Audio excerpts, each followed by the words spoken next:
Today, we're taking a closer look at the iRobot Roomba 105, the non-mopping version. If you've seen our 105 review with mop, then everything discussed will be the same because it's the same besides not having the mopping feature. We'll be comparing it against the 100 plus robot vacuums we reviewed here on the channel. Big thanks to iRobot for sending it over, but just to be clear, this video isn't sponsored. As always, you'll get our honest, unfiltered take.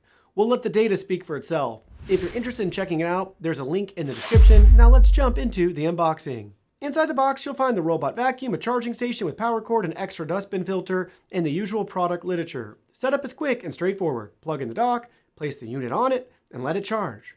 Once that's done, connect it to the iRobot Home app. Available on both iOS and Android devices, and you're ready to go. Now, a quick heads up for those familiar with iRobot's older models like the JI or 600 series. There's a new app. The original app you're used to is now called the Home App Classic. Your account info transfers over, and you can still see all of your legacy devices, but here's the catch. You'll need to use the Classic app to control those older models, while the new app handles the newer devices. It's an awkward split. And look, I'm not an app developer, but I have to be honest, the new app isn't intuitive. It doesn't fix the issues from the old version, and in some ways it's actually harder to use. I really don't like it, and for me it's a major drawback. If you rely heavily on the app for managing your robot, this might be a deal breaker.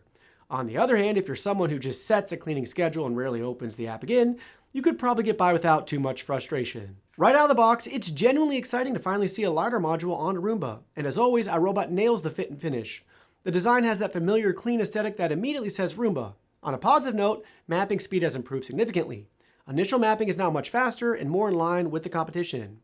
If you've used one of iRobot's older non-Lidar models, you'll know how painfully slow those could be. This is a welcomed upgrade. As for cleaning performance, the 105 holds its own. In our high-traffic, pet-filled home, it handled hair crumbs and fine dust with ease.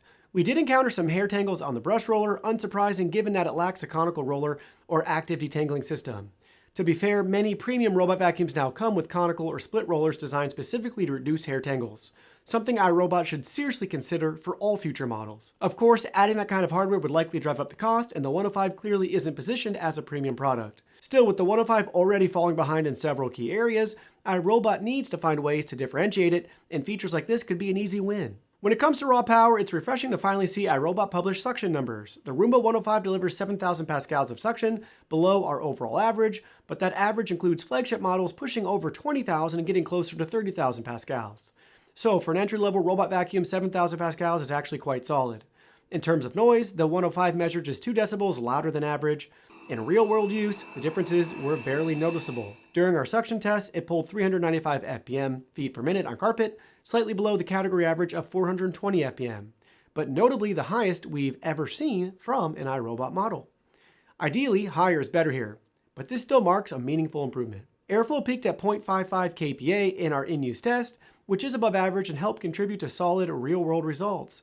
In fact, the 105 scored a 90 out of 100 in our practical cleaning tests, compared to the overall average of 88. So while it's not blowing the competition away on paper, it performs better than expected in real-world conditions. One standout feature, though, is the 105's self-emptying system. It's compact, well-designed, and very convenient. Depending on how often you run it, you might get a couple of months without having to touch the vacuum bag. Definitely a nice quality of life perk at this price point. The iRobot Home app, available on both iOS and Android, offers basic control over the Roomba 105, including customizable cleaning settings, smart mapping, and zone-specific targeting.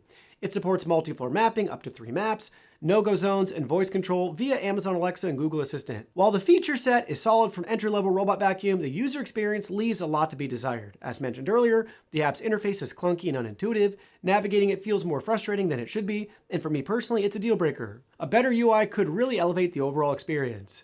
But as it stands, the app is a major weak point. The Roomba 105 currently holds a 3.9 out of 5-star rating, with users generally praising it as a budget-friendly robot vacuum that's well-suited for everyday floor maintenance.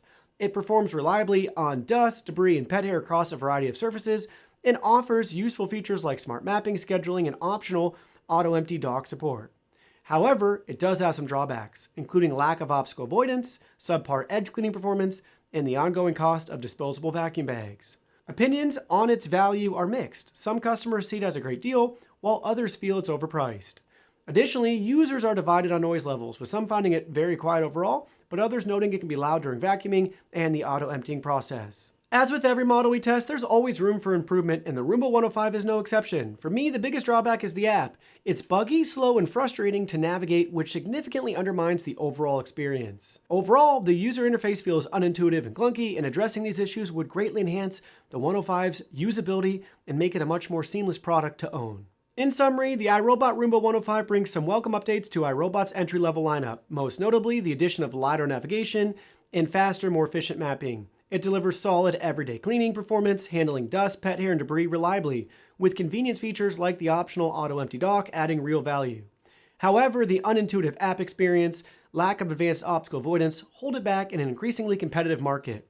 While it's one of the most affordable Roombas available and a decent option for budget-concerned iRobot users, it feels more like a cautious evolution than a bold leap forward. With improvements to the app and a few key feature upgrades, the Roomba 105 has the potential to be a much stronger contender in its category.